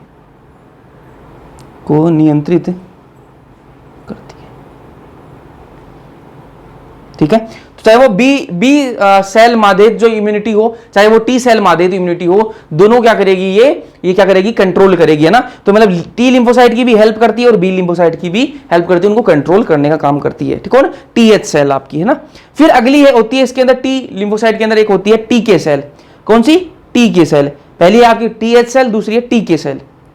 टीके सेल, टी का मतलब तो टी लिम्फोसाइट हो गया। के का मतलब क्या है? के का मतलब किलर, है ना, मारने वाली होती है, ये मारती है। ये किसको मारती है? अभी बताता हूं ना। तो ये टीके सेल क्या है? वो रिलीज करती है, टीके सेल जो है वो रिलीज करती है, क्या रिलीज करती है जी? क्या रिलीज करती है? ये रिलीज करती है, एक मिनट, परफोरिन प्रोटीन रिलीज करती है। कौन सी प्रोटीन? परफोरिन नाम की एक प्रोटीन है, वो रिलीज करती है। और ये जो परफोरिन प्रोटीन है ये क्या काम करती है? ये परफोरिन प्रोटीन जो है वो किल करती है। किसको किल करेगी? ये वायरस इंफेक्टेड सेल, वायरस संक्रमित कोशिका को किल। अरे किल को मतलब समझते हो ना? किल मतलब मार देती है। ठीक है, और दूसरा किसको गिरेगी? जो कैंसर कोशिकाएं हैं, है ना, कैंसरस सेल। ठीक है, तो ये आपको समझ में आया नहीं है। एक होती है टीएच सेल, टी लिम्फोसाइट के अंदर एक होती है टीएच सेल, जो क्या है बीओटी, जो बीओटी कोशिका माध्य जो आपकी इम्यूनिटी उसको कंट्रोल करने का काम करती है। दूसरी में होती है टीके सेल। टीके सेल क्या करती है? किल करने का काम करती है, या करती है रिलीज करती है। क्या रिलीज करती है? परफोरिन प्रोटीन निकालती है, और वो परफोरिन प्रोटीन क्या करती है? किल करती है। किसको किल करती है? एक तो वायरस से जो संक्रमित हो जाएंगी उन कोशिकाओं को मार देगी, क्योंकि एक सेल अगर वायरस से संक्रमित हो गई ना, कोई भी कोशिका अगर वायरस से संक्रमित हो जाती है तो फिर वो दूसरी कोशिका को संक्रमित करने की कोशिश करती है, इसलिए उसको मारने का काम करती है कौन? टीके सेल। उसके अलावा कैंसर जो सेल है उनको, अगर कोई सेल कैंसर की हो गई तो उसको मारने का काम करती है कौन? टीके सेल, ताकि दूसरी कोशिकाएं जो हैं वो कैंसर से प्रभावित ना हो, इसलिए जो कैंसर जिसको हो गया उस कोशिका को मार देती है। ठीक है, ये दो मैंने आपको सेल बताई। इसके अलावा होती है एक टीएस सेल होती है। तीसरी कौन सी सेल है? TS cell. TS cell. T का मतलब तो टी लिम्फोसाइट हो गया। एस का मतलब क्या भैया? सप्रेस। ये क्या? सप्रेस करती है। सप्रेस का मतलब है दबाना, किसी को दबाना। जैसे मान लो कि जो बड़े लोग होते हैं वो छोटे लोगों को दबा देते हैं भाई, है ना, उनकी आवाज उठने नहीं देते, ठीक है, तो उनको दबा देते हैं। वो क्या है? सप्रेस, उसको कहते हैं सप्रेस करना ना, दबा के रखना। तो ये दबाती क्यों है भैया? ये बात ऐसी है कि मैंने आपको बताया भी था ये पहले भी, अगर आप पढ़ रहे हो मेरे से, ठीक है। तो बात ऐसी है कि अगर लड़ाई हो रही है भाई, दो ग्रुप के बीच में लड़ाई हो गई है ना, ग्रुप मतलब लड़कों का ग्रुप है ना, हाँ, तो ये 5-7 लड़के एक ग्रुप के हैं, दूसरे ग्रुप के 5-7 लड़के हैं, आपस में लड़ाई हो गई, ठीक है, बुला लिया एक दूसरे को, भैया हाँ आजा भाई, यहाँ पे लड़ाई होगी, वहां पे लड़ाई होगी, और आपस में लड़ाई हो गई, लठबाजी हो गई इनमें, और इतने वो गुस्से में हो गए उस टाइम पे, इतने ज्यादा गुस्से में हो गए और आपस में इतने ज्यादा घुल मिल गए, उनको पता ही नहीं चला कि कौन अपना है कौन दूसरा है, ठीक है। तो कुछ ने क्या किया, अपने वालों को भी चांटे जड़ दिए, ठीक है, उनको पता नहीं चला, गुस्से में इतने हो गए ना कि जो हाथ में आ रहा है उसको चांटे मार रहे हैं, तो कोई अपने वाला अपने ग्रुप का आ गया, उसके भी चांटे मार दिए, ठीक है। तो ऐसा ना हो यहां पे, इसलिए ये टीएसएल होती है भैया। अब यहां से रिलेट करता हूं मैं इसको, ये टीके सेल क्या करती है? मारने का काम करती है। किसको मारने का काम करती है? कोई वायरस से संक्रमित कोशिका है उसको मार देती है, कोई कैंसर सेल है उसको मार देती है। लेकिन जब ये उत्तेजित हो जाती है ना कि भैया अब मेरे को गुस्सा आ गया, अब तो मैं किसी को नहीं छोड़ूंगी, अब मैं किसी को नहीं छोड़ूंगी, चाहे वो वायरस संक्रमित हो, वायरस संक्रमित को तो मारूंगी, उसके अलावा कोई आसपास की भी दिख जाएगी ना, कोई नॉर्मल है उसको भी मैं मार दूंगी। तो ये जरा उत्तेजित ना हो, है ना, और ये नॉर्मल कोशिकाओं को ना मारने लग जाए, इसके लिए कौन काम करता है? टीएस सेल काम करती है। तो ऐसी लड़ाई जब होती है ना, ऐसी लड़ाइयां जब होती हैं तो कोई अपने वाले को मारता है, तो उनमें एक थोड़ा समझदार व्यक्ति भी होता है, वो क्या करता है, वो उनको समझाने काम करता है, नहीं भाई लड़ाई में कुछ नहीं रखा ना, रहने दो यार, लड़ाई मत करो, आपस में लड़ाई मत करो, तो वो समझाने वाला भी होता है। तो ये टीएस सेल को नहीं, समझाने वाली है, ये क्या है? समझाने वाली। जब टीके सेल क्या हो जाती है? उत्तेजित हो जाती है कि मैं तो सबको मारूंगी, ठीक है, अब मेरे को गुस्सा आ गया, चाहे वो वायरस से हो, चाहे वो कैंसर वाली हो, चाहे वो नॉर्मल हो, मैं सबको मार दूंगी। नॉर्मल वाली को मारेगी तो शरीर का नुकसान हो जाएगा। तो टीएस सेल जो है वो थोड़ी दिमाग वाली है, वो समझाने बुझाने काम करती है, वो सप्रेस करके रखते हैं कि ना भाई ना ऐसे मत कर, हो जाता है ना, ऐसे मत कर, वो समझाने वाली है। तो यहां पर टीएस सेल जो है वो समझाने काम करती है ना। तो टीएस सेल क्या है? टी सप्रेसर सेल है, क्या करती है? सप्रेस करती है। किसको? टी के सेल को सप्रेस करती है, सप्रेस है ना। इसको मैं लिख देता हूं नॉर्मल भाषा में, दबाती है, ठीक है। चलो ठीक है, आगे चलते हैं। एक लास्ट है आपकी इसमें टी लिम्फोसाइट के अंदर, टी मेमोरी सेल। कौन सी सेल है? T memory cell. अब इसके बारे में यार मैं ह्यूमन हेल्थ डिजीज में बहुत डिटेल में बता चुका हूं, लेकिन बता देता हूं ना। टी मेमोरी सेल जो है वो यार याददाश्त रखती है। किस चीज की याददाश्त रखती है?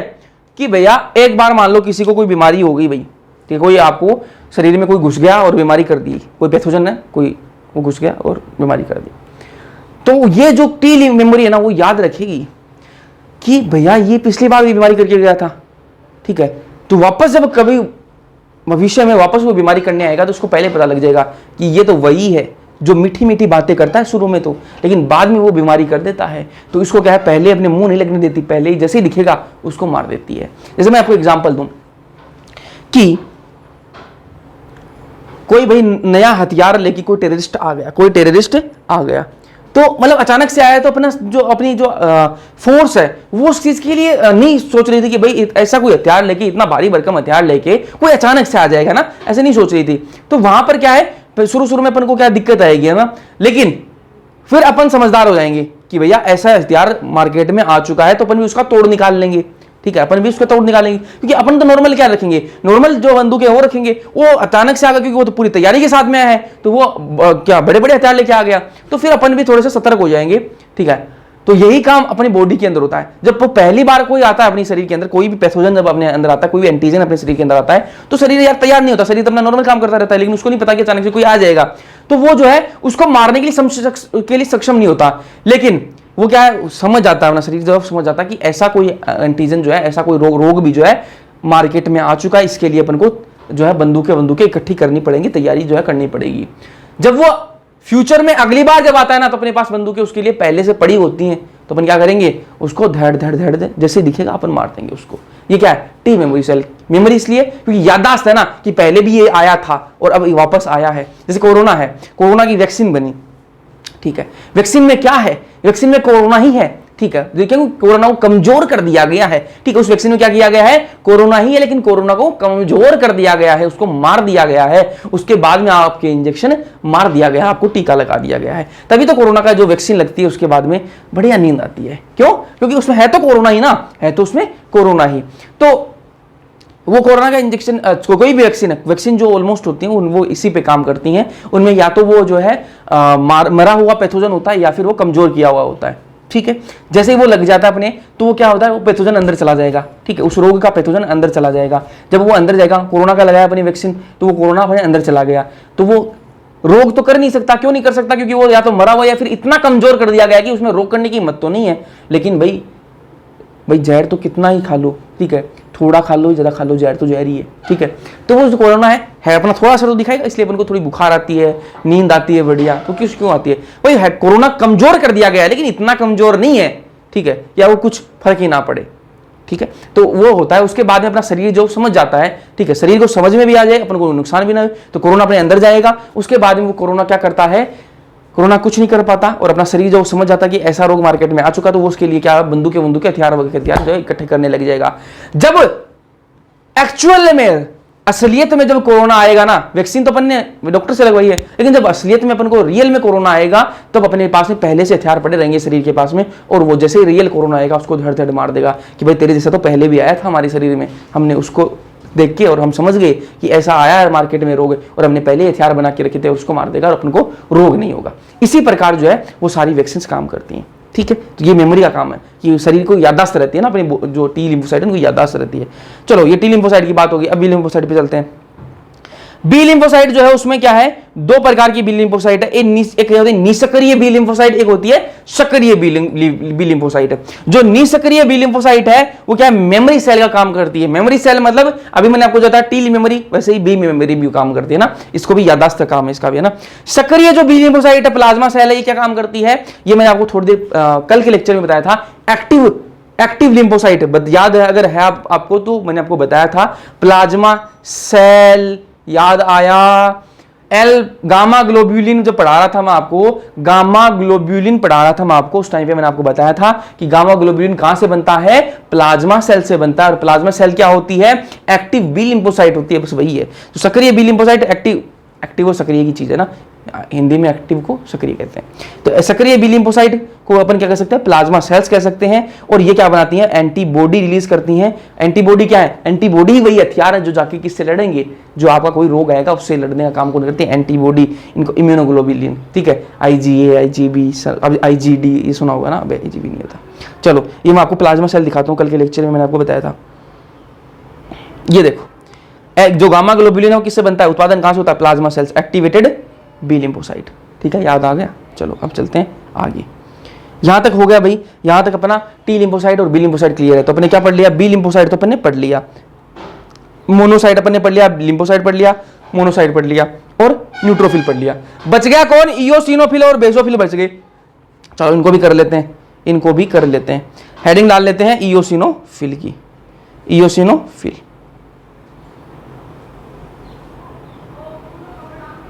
इयोसिनोफिल,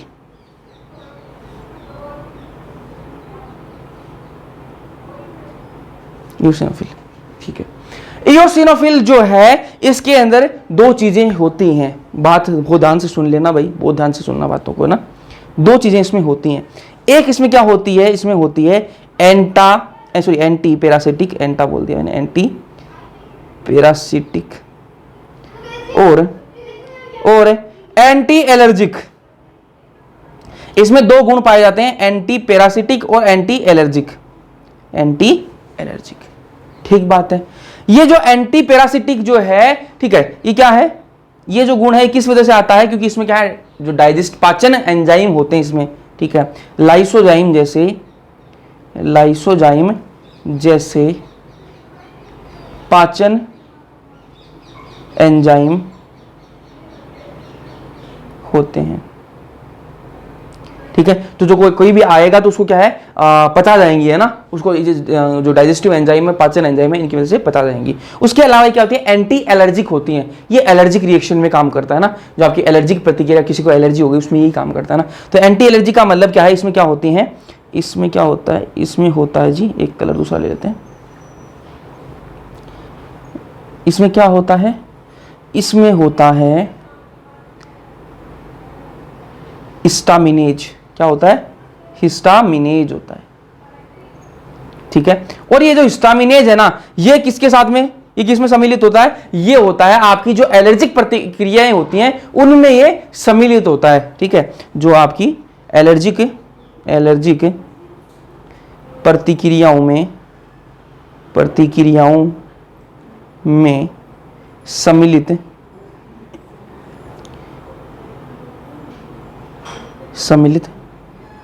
होता है, ठीक है।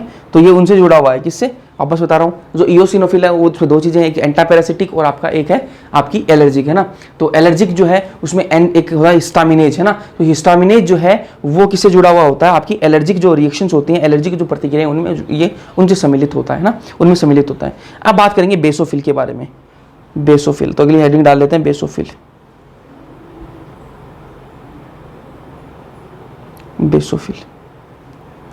ठीक है।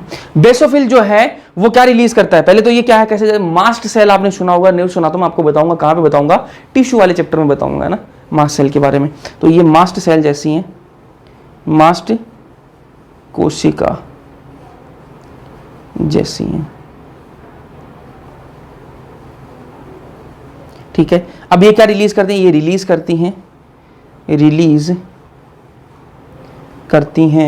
क्या रिलीज करती हैं, पहला आपका करती है हिपेरिन ले लो पहले, हिपेरिन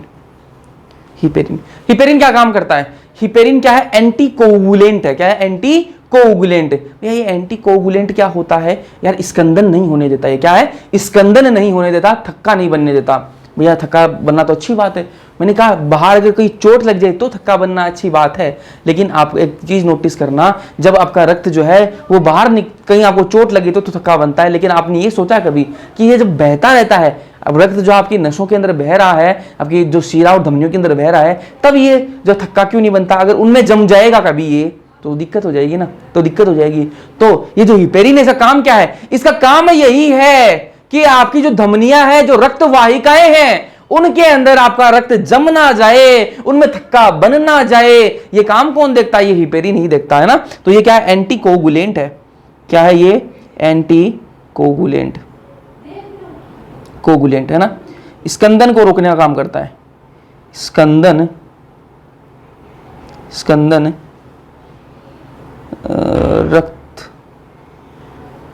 रक्त का स्कंदन या थक्का रक्त वाहिका में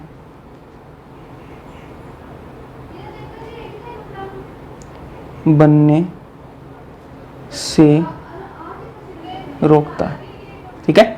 तो ये मैंने आपको नॉर्मल भाषा में बिल्कुल आपको बेसिक चीजें से बता रहा हूँ ना।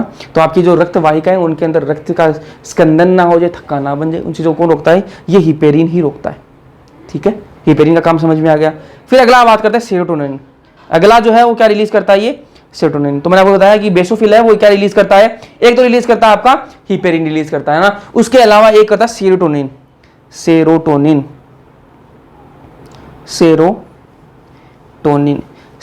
क्या होता है, सेरोटोनिन, ये है ब्रोंकियो कॉन्स्ट्रिक्टर। क्या है, ब्रोंकियो कॉन्स्ट्रिक्टर। अभी बताऊंगा क्या होता है ब्रोंकियो कॉन्स्ट्रिक्टर का मतलब, कॉन्स्ट्रिक्टर, ठीक है। ये इसका काम क्या है, देखो ब्रोंकियो कॉन्स्ट्रिक्टर। ब्रोंकियो कॉन्स्ट्रिक्टर मैंने आपको बताया कि ब्रोंकियो क्या होता है, आपकी जो श्वास नली, ठीक है, ये श्वास नली और जो श्वसनी है, श्वसनिकाएं हैं, उनको क्या करता है, ये संकुचित कर देता है, ठीक है। श्वास नली जो श्वसनी है उनको क्या कर देता है, संकुचित करने का काम कौन करता है, सीरोटोनिन। तो जब अस्थमा किसी को होता है, जब एलर्जी किसी को होती है ना, और सांस लेने में दिक्कत आ रही है, तो वो किसकी वजह से आ रही है, इसी सेरोटोनिन की वजह से आ रही है, इसी सेरोटोनिन की वजह से आ रही है। क्या है, ब्रोंको कॉन्स्ट्रिक्टर है, ये क्या है, ब्रोंको कॉन्स्ट्रिक्टर है। ये क्या है, ये सांस लेने में दिक्कत कर देता है इनको। क्या है, यहाँ पर जो मतलब इसकी चौड़ाई कितनी है, सांस लेने की चौड़ाई इतनी है ना, तो ये इतनी सी कर देगा, उसको संकुचित करके इतनी सी चौड़ाई कर देगा उसकी। इसको क्या कहते हैं, ब्रोंकियो कॉन्स्ट्रिक्टर। ठीक बात है। फिर अगला जो है वो क्या है आपका, हिस्टामाइन। हिपेरिन हो गया, सेरोटोनिन हो गया, तीसरा आपका हिस्टामाइन। हिस्टामाइन, हिस्टामाइन क्या है, वेजोडाइलेटर। वेजोडाइलेटर, भैया वेजोडाइलेटर का मतलब क्या है, ये रक्त वाहिकाएं जो हैं आपकी उनको डायलेट कर देगा। कॉन्स्ट्रिक्ट का मतलब संकुचित करना, डायलेट का मतलब किसी चीज को चौड़ा करना, ठीक है। तो आपकी मतलब रक्त वाहिकाएं, मान लो रक्त वाहिका अगर इतनी है, इतनी मोटी है, ठीक है, तो वो अगर ये हिस्टामाइन निकल जाएगा ना, ये हिस्टामाइन रिलीज होने लग जाएगा, तो वो रक्त वाहिका कितनी हो जाएगी, इतनी चौड़ी हो जाएगी, ठीक है। तो जब भी एलर्जिक कंडीशन होती है, कहीं आपको मधुमक्खी काट ले तो वहां पर रेडनेस क्यों आ जाती है, क्योंकि इस हिस्टामाइन की वजह से ये हिस्टामाइन निकलता है, और हिस्टामाइन की वजह से क्या होती है, रक्त वाहिकाएं वो चौड़ी हो जाती है, और चौड़ी होने, जितनी ज्यादा चौड़ी होगी रक्त वाहिकाएं, उतना ज्यादा उसमें यहाँ पर ब्लड इकट्ठा हो जाएगा। ब्लड इकट्ठा हो जाएगा तो वहां पर आपको रेडनेस दिखाई देगी। अरे समझ में आई या नहीं आई बात, तभी तो जब आपको मधुमक्खी काटती है तो आपको लाल लाल जो है वहां से हो जाता है ना। तो लगा क्यों होता है वो लाल लाल, इसी वजह से होता है कि वहां पर जो है ये हिस्टामाइन निकला है जी, हिस्टामाइन निकला है। ये क्या, वेजोडाइलेटर है, रक्त वाहिका को डायलेट कर देगा, चौड़ा कर देगा उसको। यहां पर इतनी सी थी ये, इसको बेचारी को इतना फुला दिया, अंदर इसका रक्त फूलेगा तो रक्त तो वहां पर आकर इकट्ठा हो जाएगा, इकट्ठा होगा तो आपको वहां से लाल लाल दिखाई देने लग जाएगा। और समझ में आई या नहीं आई बात है, आई क्या, ठीक है। चलो इसको मैं यहां लिख देता हूं, इसको थोड़ा सा मिटा दूं और उसके बाद में लिखता हूं। चलो एक और पेज ले लेते हैं। प्लेटलेट्स और पढ़ेंगे, फिर अगले लेक्चर में पढ़ेंगे ना। अगले लेक्चर में ब्लड ग्रुप स्टार्ट करेंगे अपन ना, तो आज प्लेटलेट्स तक पढ़ेंगे और फिर खत्म करते हैं इसको।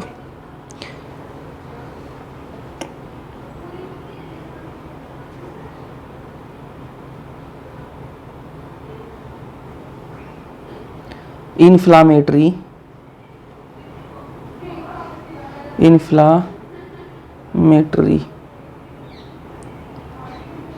रिएक्शंस में, इन्फ्लामेटरी रिएक्शंस में सम्मिलित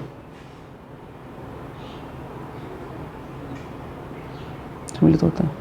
तो जो हिस्टामाइन है क्या, इन्फ्लामेटरी रिएक्शन जो है उनमें क्या सम्मिलित होता है। इन्फ्लामेटरी रिएक्शन कौन सी होती है, जहां पर सूजन आ गई है ना, स्वेलिंग आ गई। स्वेलिंग का बात है, सिंपल एग्जांपल देता हूं भाई, है ना, अपन सारे गांव से हैं। मधुमक्खी किसी ने कभी ना काटी होगी मधुमक्खी, वो जो पीला कलर वाला आता है उसको ततैया टाटिया, हमारे यहाँ टाटिया बोलते हैं उसको ना, वो कभी ना कभी तो खाया होगा, ठीक है। जब वो काटता है, ठीक है, तो वो क्या होता है वहां पे, जब वो डंक मारता है तो क्या होता है वहां पे, सूजन आ जाती है, रेडनेस आ जाती है। वो क्यों होती है, वो इसी हिस्टामाइन की वजह से होती है। वेजोडाइलेटर इस वजह से लाल लाल होगा। और इन्फ्लामेटरी का मतलब जो आपकी इन्फ्लामेशन किसको बोलते हैं, जो सूजन आ रही है ना, जो सूजन आ रही है उसको इन्फ्लामेशन कहा जाता है। तो यहाँ पे सूजन बन रही है तो वो क्या है, इन्फ्लामेटरी जो रिएक्शन बन रही है वो उसका हिस्टामाइन की वजह से हो रही है। समझ में आई बात, आगे चलते हैं। अब बात करेंगे इसकी प्लेटलेट्स की, ठीक है। तो मैंने आपको क्या बताया, आपको संगठित पदार्थ है, उसमें 3 चीजें बताई थी मैंने आपको, आरबीसी, डब्ल्यूबीसी और संगठित आपका प्लेटलेट्स। तो आरबीसी कंप्लीट कर ली अपने, डब्ल्यूबीसी अभी कंप्लीट हो गई है, डब्ल्यूबीसी की सारी चीजें मैंने पढ़ ली। अब बात करेंगे अपन किसकी, प्लेटलेट्स की बात करेंगे आज के लिए, है ना। तो अब लास्ट है अपना प्लेटलेट्स। जो तीसरा है अपना वो है प्लेटलेट्स, प्लेटलेट्स, ठीक है। इसको क्या कहते हैं, हिंदी में कहते हैं इसको पटिकाणु। चलो थोड़ा सही लिखते हैं इसको, पटिकाणु, ठीक है। और इसको और क्या कहा जाता है, थ्रोम्बोसाइट। इसका और नाम है, इसका क्या है, थ्रोम्बोसाइट। जैसे आपका आरबीसी का नाम क्या था, एरिथ्रोसाइट, डब्ल्यूबीसी का ल्यूकोसाइट, वैसे ही प्लेटलेट्स का थ्रोम्बोसाइट, है ना। तो ये नाम आपको ध्यान में रखना है। अब इसके बारे में खास बातें करते हैं। सबसे पहले तो इसका संख्या की बात करते हैं ना। तो प्लेटलेट्स की संख्या कितनी होती है, प्लेटलेट्स की संख्या की संख्या है ना। तो मैंने आपको सबकी बताई है, आरबीसी की बताई है, डब्ल्यूबीसी की संख्या बताई, प्लेटलेट्स की बताऊंगा ना। पहले मैं इनको थोड़ा सा यहाँ पे श्रृंगार कर दूं, इनका थोड़ा सा हाईलाइट कर दूं ना। मन मेरा मंदिर शिव मेरी पूजा,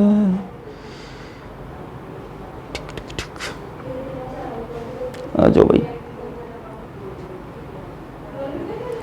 थोड़ा सजा देते हैं इनको। हाँ अब बढ़िया लगेगा ना, बढ़िया लग रहा है ना, बढ़िया, ठीक है। चलो अब बात करेंगे अपन किसकी, प्लेटलेट्स की संख्या के बारे में बात कर रहे थे अपन। तो प्लेटलेट्स की भाई संख्या बताओ मुझे, प्लेटलेट्स की संख्या कितनी होती है? आपकी एनसीईआरटी में दे रखी है 1.5 लाख से, ठीक है, 1.5 लाख से यहां और यहां कोमा, ठीक है, 1.5 लाख से 3 लाख के बीच में है ना, 3.5 लाख, सॉरी, ठीक है, 1.5 लाख से 3.5 लाख के बीच में, 1.5 लाख से 3.5 लाख होती है भाई, ठीक है। तो ये प्लेटलेट्स की आपकी संख्या हो गई, ये आपको ध्यान में रखना है। यहां पर ये देखना है भाई 1.5 लाख लिखा हुआ है कि 3.5 लाख है ना, ये आपको ध्यान में रखना है ना। तो 1.5 लाख से 3-3.5 लाख के बीच में इसकी प्लेटलेट्स की संख्या होती है, ठीक बात है। तो ये आपको याद रखना है, भूल मत जाना यार, ठीक है। और प्लेटलेट सबसे ज्यादा सुना कब ज्यादा सुनते हो? अरे जब भी किसी को डेंगू हो जाए, जब भी किसी को डेंगू हो जाए तो आप क्या सुनते हो? प्लेटलेट्स की कमी हो गई, बस इसकी तो प्लेटलेट्स कम हो गई, प्लेटलेट्स थोड़ा सा जो थोड़े से बायोलॉजी पढ़ लेते हैं वो प्लेटलेट्स बोलते हैं, और थोड़े से एज लोग होते हैं क्या होता है, इसकी तो प्लेटें कम हो गई, प्लेट कम हो गई इसकी, तो है ना, हमारे यहाँ तो वही बोलते हैं राजस्थान में ना, अब पता नहीं और जगह। तो इसमें तो प्लेटें कम हो गई, प्लेट डाउन हो गई इसकी। तो प्लेटलेट्स जो है ये कब कम होती है? डेंगू के अंदर कम होती है, बिल्कुल बात है, सही बात है। अभी इसके बारे में बात करेंगे, संख्या आपको पता होनी चाहिए, 1.5 लाख से 3.5 लाख, 1.5 लाख से कम जाएंगी, 1 लाख से कम हो जाएंगी तो प्लेटलेट्स डाउन हो जाते हैं फिर, ठीक है। कभी टेस्ट करवाया होगा आपने और देखा भी होगा टेस्ट करवाते हो तो, ठीक है। चलो आगे चलते हैं अपन। ये सिर्फ स्तनधारियों में होते हैं, सिर्फ स्तनधारियों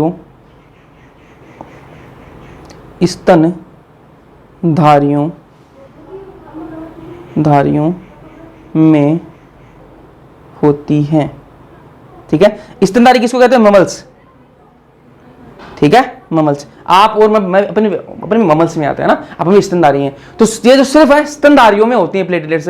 क्या प्लेटलेट्स सब में पाई जाती हैं? नहीं जी, प्लेटलेट्स सब में नहीं पाई जाती हैं। किस में होती हैं? सिर्फ और सिर्फ आपको स्तनधारियों में ये जो प्लेटलेट्स है वो आपको देखने के लिए मिलेंगी। अब इनका उत्पादन जब वो कहां से होता है, प्लेटलेट्स बनती कहां से हैं, तो ये इनका उत्पादन की बात कर लें तो मैं यहां लिखता हूं मेगा कार्योसाइट्स, मेगा कार्योसाइट्स, साइट कोशिका में, कोशिका का विखंडन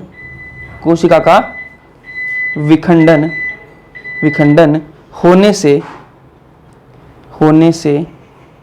उत्पादन होता है,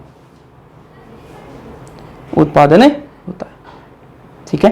तो जो मेगा कार्योसाइट कोशिका है उसमें विखंडन होगा, उसके टुकड़े टुकड़े होंगे, और जब उसका विखंडन होगा उसके बाद में जो बनेगा ना वो आपकी प्लेटलेट्स का उत्पादन होता है। तो आपको पूछे प्लेटलेट्स का उत्पादन किससे होता है, तो आप क्या कहोगे? मेगा कार्योसाइट कोशिका से होता है। कैसे होता है? मेगा कार्योसाइट जो कोशिकाएं हैं उनका विखंडन होगा, और जब विखंडन होगा उसके बाद में क्या है? प्लेटलेट्स का उत्पादन होता है। अरे समझ में आई या नहीं आई? अब जो मेगा कार्योसाइट सेल है ये क्या होती है?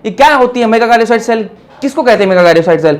तो ये स्पेशल टाइप की सेल्स हैं जो आपके जो बोन मैरो है, अस्थि मज्जा जो है ना, उसकी ये विशेष प्रकार की कोशिकाएं हैं। तो मैं यहां लिख देता हूं उसके बारे में भी।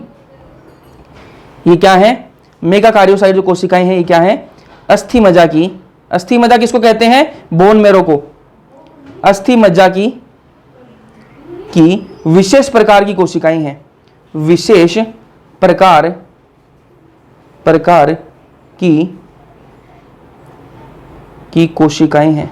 कौन है विशेष प्रकार की कोशिकाएं? मेगा कार्योसाइट सेल है ना, तो ये आपको ध्यान में रखना है, कोशिकाएं हैं, ठीक है। यहां मैं लिख देता हूं अस्थि मज्जा को, इंग्लिश में लिख देता हूं बोन मैरो। तो ये यार बोन मैरो ये सारे आपको पता होने चाहिए नाम, है ना, साइंस के स्टूडेंट को पता होने चाहिए। तो आपको मैं क्या बताया? मैंने आपको प्लेटलेट्स की संख्या बता दी मैंने आपको, कितनी होती है? 1.5 लाख से 3.5 लाख के बीच में होती है। उसके अलावा मैंने क्या बताया? ये सिर्फ स्तनधारियों में आपको देखने को मिलेगी। उसके अलावा इनका उत्पादन कहां से होता है? तो मेगा कार्योसाइट जो कोशिकाएं हैं उनका विखंडन होगा, और उसके बाद में आपकी प्लेटलेट्स का उत्पादन होता है। ठीक बात है। मेगा कार्योसाइट जो कोशिकाएं वो क्या होती हैं, ये विशेष प्रकार की अस्थि मज्जा कोशिका में विशेष प्रकार की आपकी क्या है, ये कोशिकाएं हैं। ठीक है, अस्थि मज्जा क्या है आपकी, बोन मैरो। ठीक है, चलो अब आगे इसके बारे में थोड़ी सी बातें और करते हैं कि इनमें क्या क्या होता है। ठीक है, उसके बारे में अपन बात कर लेते हैं, बस इनका शेप कैसा है वो भी बात कर लेते हैं। 1 मिनट पानी पी लूंगा मैं थोड़ा सा, और उसके बाद में अपन इसके बारे में थोड़ी सी बात और करूंगा, और फिर आज की क्लास खत्म करेंगे, है ना। प्लेटलेट्स का शेप कैसा है वो सारी बातें करेंगे।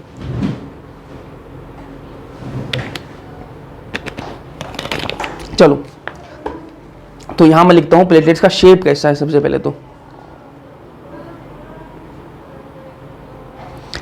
ये बैकग्राउंड जो व्हाइट कलर रहता है बैकग्राउंड में, वो सही है क्या, कलर चेंज करें क्या इसका, ब्लैक थोड़ा अलग टाइप का करें तो बता देना भाई।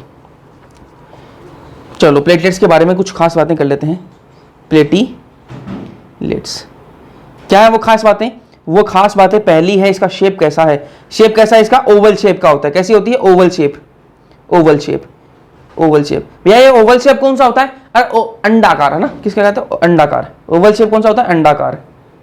अंडाकार, इंग्लिश में इसको ओवल शेप कहा जाता है ना। उसके अलावा प्लेटलेट्स के बारे में एक खास बात और बताऊं आपको कि इसमें केंद्रक नहीं होता। ठीक है, ना तो इसमें केंद्रक होता है। ठीक है, केंद्रक और कोशिका द्रव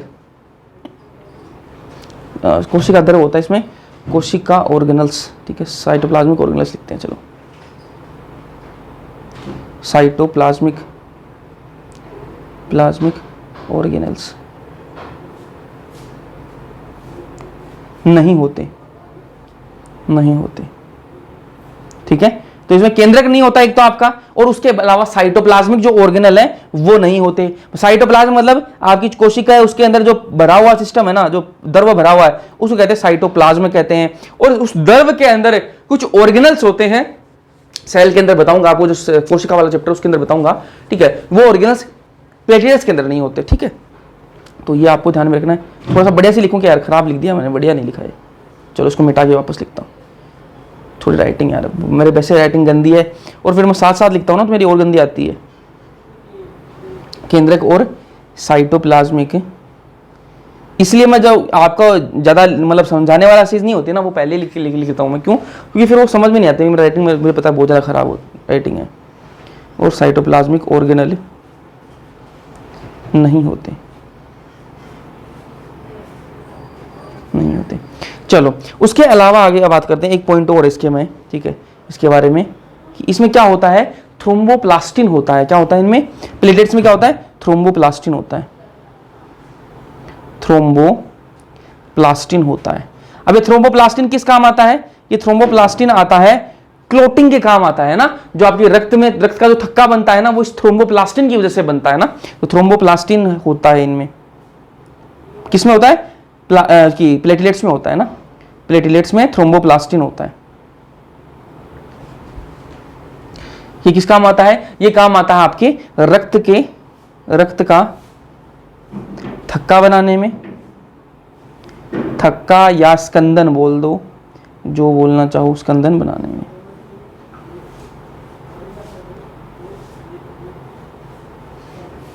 ठीक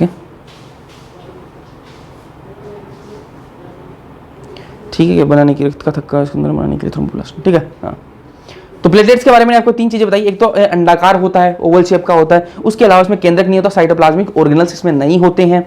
थ्रोम्बोप्लास्टिन जो है वो इसमें होता है। थ्रोम्बोप्लास्टिन किस काम आता है, थ्रोम्बोप्लास्टिन काम आता है आपका रक्त का थक्का बनाने में, रक्त का स्कंदन करने में काम आता है। ठीक बात है। अब बात करते हैं अपन थोड़ी सी और कर लेते हैं, इसकी जीवन अवधि की बात कर लेते हैं। जीवन अवधि, सबकी जीवन अवधि पढ़ी अपन ने, WBC की पढ़ी है, RBC की पढ़ी है, तो इसकी पढ़ लेते हैं। जीवन अवधि कितनी होती है इसकी, जीवन अवधि कितनी होती है, 7 दिन के आसपास होती है ना। 7 से 10 दिन बोलेगा आपको ना, 7 से 10 दिन होती है। आप लगभग 7 दिन मानो, है ना। कितनी, लगभग 7 दिन, है ना। लगभग,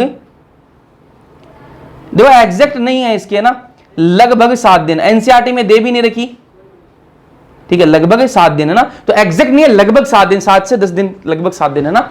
और जो एग्जैक्ट दे रखी है एनसीईआरटी ने, वो आपकी RBC की दे रखी है 120 दिन। ठीक है, उसके अलावा जीवन अवधि की बात हो गई। इसका कार्य की बात कर लेते हैं। कार्य क्या है इसका, कार्य फंक्शन क्या है इसका ना, कार्य कार्य इसका है आपका ब्लड क्लोटिंग का काम है ना, इसका मेन काम क्या है, इसका रक्त का थक्का बनाने का ही काम है इसका, है ना। ये मदद करती है रक्त का थक्का या स्कंदन में मदद करती है। कौन है? प्लेटलेट्स काम करती है ना, मदद करती है। तो ये इसका कार्य हो गया। उसके अलावा इसके बारे में लिखता हूं, एक वर्ड होता है थ्रोम्बोसाइटोपिनिया। क्या होता है थ्रोम्बोसाइटोपिनिया? एक मिनट भाई। थ्रोम्बोसाइटोपिनिया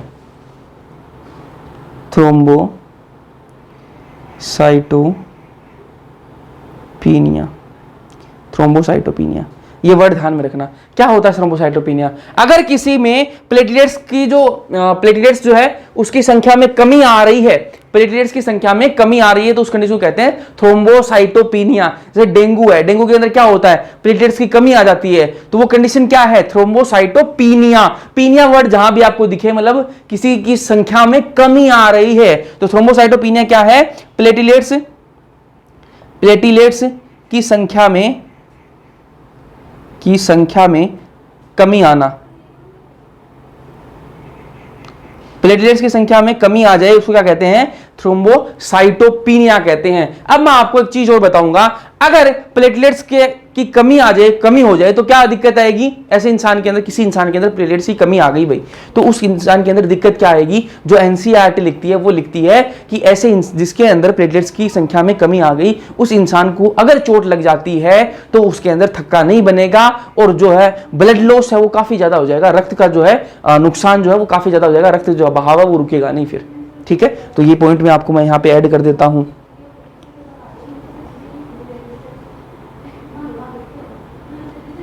प्लेटलेट्स की संख्या में कमी, अगर प्लेटलेट्स की संख्या में कमी आएगी तो क्या होगा? चोट लगने पर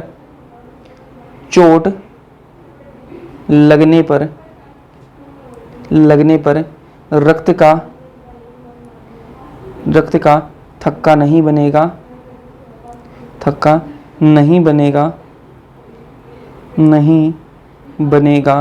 और रक्त बहता रहेगा,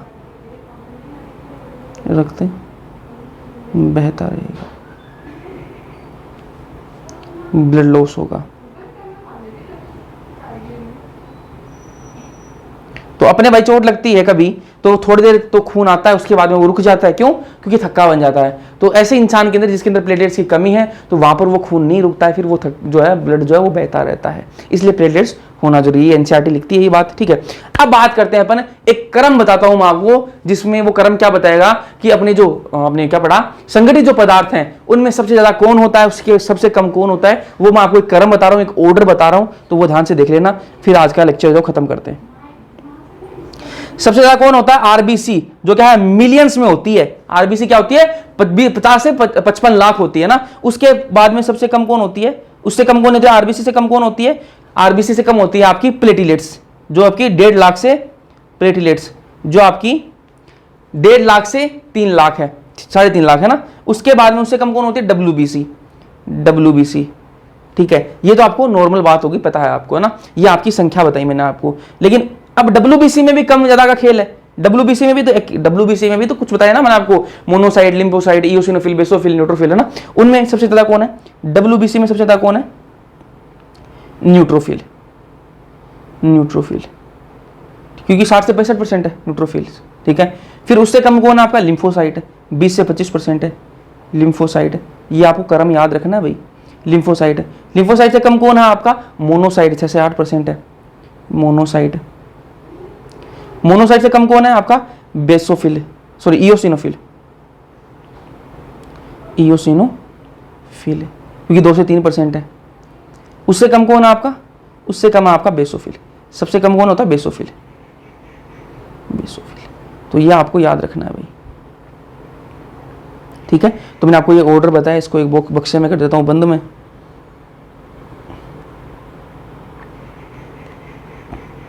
ठीक है। आपको पूछे संगठित पदार्थ में सबसे ज्यादा कौन होता है, आरबीसी, उससे कम प्लेटलेट्स, उससे कम डब्ल्यूबीसी, सबसे कम होते हैं। अगर डब्ल्यूबीसी के अंदर आपको ऑर्डर पूछे तो सबसे ज्यादा कौन होता है, न्यूट्रोफिल, उससे कम आपका लिम्फोसाइट, उससे कम आपका मोनोसाइट, उससे कम आपका इओसिनोफिल, उससे सबसे कम होता है आपका बेसोफिल। अब इसका मैं परसेंटेज बता देता हूँ, आपको लिख देते हैं, यहाँ पर भी बता तो दिया मैंने आपको, नोट्स में यहाँ ऐड कर देते हैं। न्यूट्रोफिल्स कितना होता है, 60 से 65%। लिम्फोसाइट कितना होता है, 20 से 25%। मोनोसाइट कितना होता है, 6 से 8%। इओसिनोफिल कितना होता है, 2 से 3%। बेसोफिल कितना होता है, 0.5 से 1%। ये आपका होता है भाई। तो बेसोफिल, न्यूट्रोफिल सबका मैंने आपको ऑर्डर बता दिया है।